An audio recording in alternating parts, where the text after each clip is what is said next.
Hi friends, welcome to my channel Janu Jahnavi. ఇవాళ మనం చేస్తున్న రెసిపీ వచ్చి కబూలి శనగలు.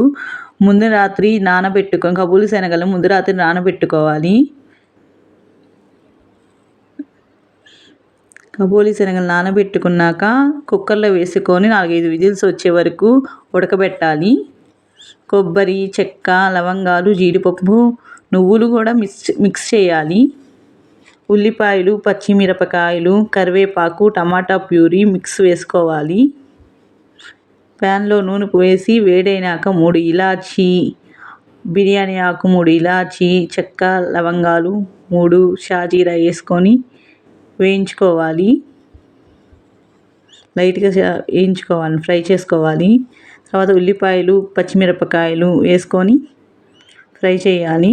కరివేపాకు, టమాటా ప్యూరీ వేసుకొని కొంచెం ఇందాక వేసి పెట్టుకున్నాం చూడండి, జీడిపప్పు పేస్ట్ వేసుకొని బాగా మిక్స్ చేసుకొని కొంచెం నూనెలో మగ్గనివ్వాలి. తర్వాత అల్లం వెల్లుల్లి పేస్ట్ వేసుకొని బాగా కలుపుకోవాలి. తర్వాత పసుపు, కారం